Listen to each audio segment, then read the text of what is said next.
Horror कहानियां थी। खून का बदला।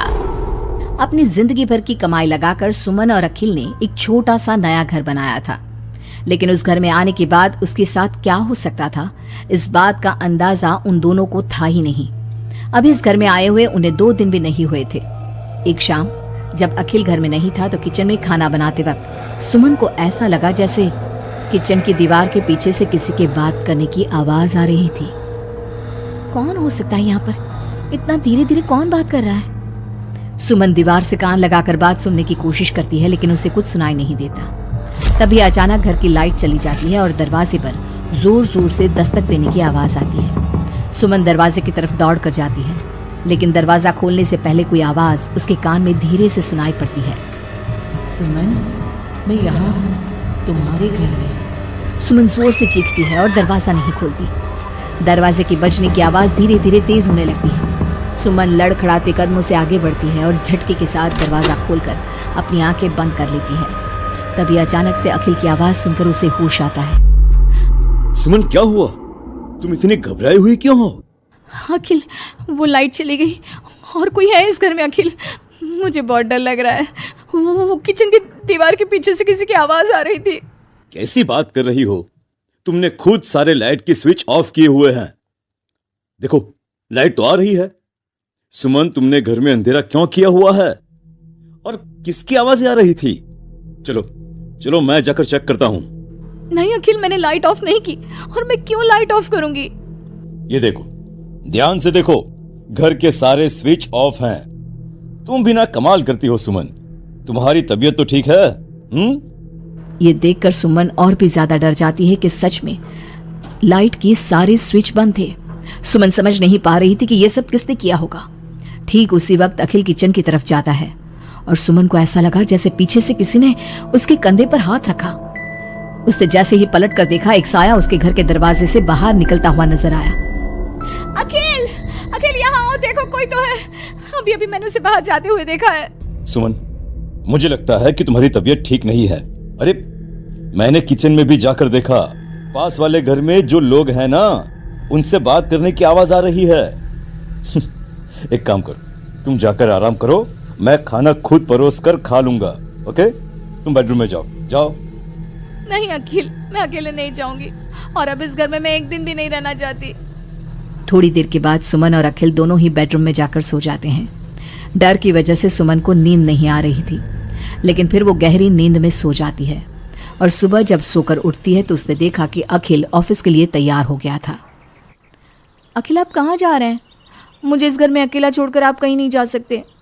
देखो सुमन, मेरा ऑफिस जाना बहुत जरूरी है। कल तुम ऐसे ही डर गई थी। अब परेशान मत हो और मैं ब्रेकफास्ट बाहर कर लूंगा। ओके? जब तुम्हारी तबीयत ठीक लगे तो तुम खाना बनाकर खा लेना। और हाँ, अगर तुम कहो तो मैं तुम्हारे लिए बाहर से खाना भिजवा दूं। नहीं अखिल, उसकी कोई जरूरत नहीं है। मैं अपने लिए खाना बना लूंगी, लेकिन मुझे डर लग रहा है। डरने की कोई बात नहीं है। अभी मैं चलता हूं, तुम अपना ख्याल रखना। चलो, गुड बाय। अखिल के जाने के बाद सुमन बाथरूम में नहाने के लिए चली जाती है और शावर ऑन करती है। नहाते नहाते सुमन को एहसास होता है कि शावर से पानी की जगह खून गिर रहा था। उसने घबराकर सामने लगे मिरर में देखा और ये देखकर उसके पैरों तले जमीन खिसक गई कि वो पूरी तरह सर से पैर तक खून में भीग चुकी थी। सुमन भागकर बाहर आती है।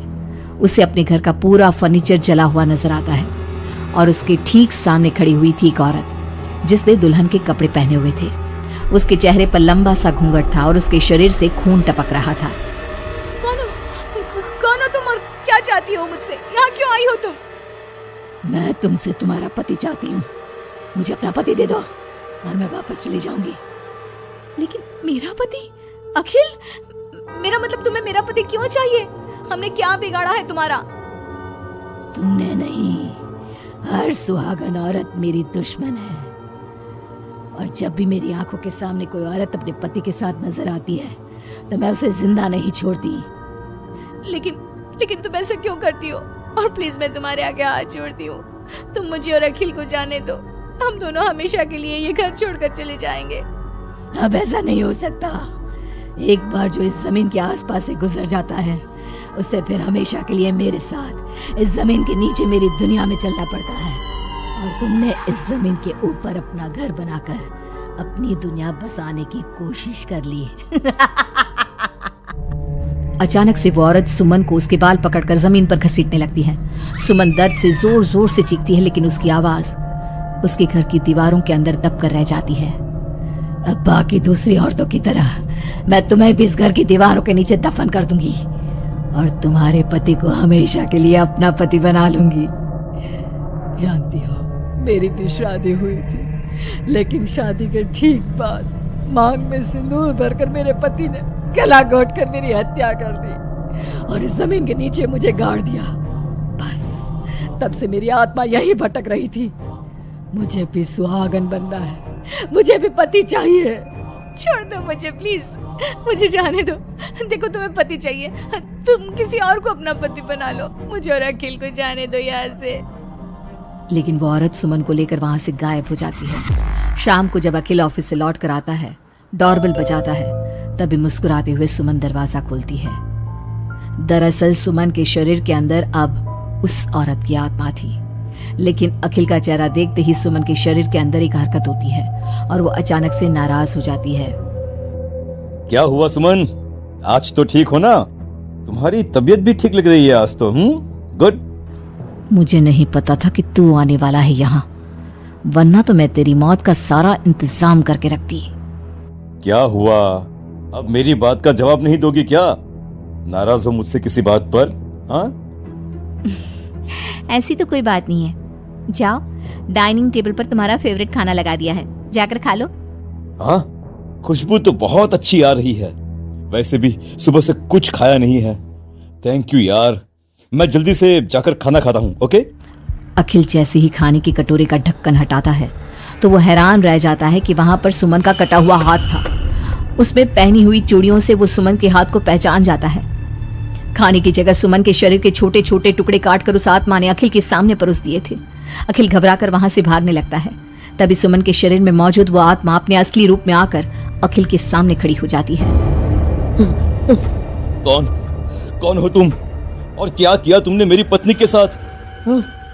इसका मतलब वो ठीक कहती थी कि इस घर में कुछ गलत है। कहाँ है मेरी सुमन?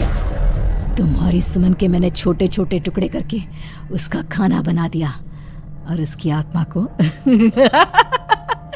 मैंने इस घर की जमीन के नीचे दफन कर दिया है। वो कैद हो गई है यहाँ हमेशा के लिए। तुम भी उसके पास जाना चाहते हो? मगर क्यों किया तुमने ऐसा? क्या दुश्मनी थी तुम्हारी और मेरी पत्नी? पहले तो मैंने तेरी पत्नी को सिर्फ इसलिए मारा क्योंकि मैं तुझे अपना पति बनाना चाहती थी। मेरी आत्मा जो पूरे एक जन्म से किसी से शादी करने के लिए तड़प रही है, उसकी हसरत पूरी करना चाहती थी मैं, और इसलिए मैंने तेरी पत्नी का रूप लेकर तेरे साथ रहने के बारे में सोचा। लेकिन जानता है, अब मैं तुझे जिंदा नहीं छोड़ूंगी। लेकिन क्यों? देखो तुमने सुमन के साथ जो भी किया, मुझे जाने दो यहाँ से प्लीज। अखिल भागने लगता है, लेकिन घर का दरवाजा अब लॉक हो चुका था। अब तो भाग कर नहीं जा सकता। मेरे हाथ तेरे खून से रंगने के लिए बेचैन हो रहे हैं। मेरा गला सूख रहा है, अब उसकी प्यास तेरे खून से ही बुझेगी। अरे लेकिन क्यों? तुम्हारी आखिर मुझसे दुश्मनी क्या है? आत्मा अखिल की बात का कोई जवाब नहीं देती और अपने लंबे नाखून उसके गले में गड़ाकर उसके शरीर को खा जाती है और उसके बाद जोर से हंसते हुए कहती है, तेरा शरीर भले ही अखिल का शरीर है, लेकिन तेरे अंदर मेरे पिछले जन्म के उसी पति की आत्मा थी जिसने शादी से एक रात पहले गला दबाकर मेरी हत्या की।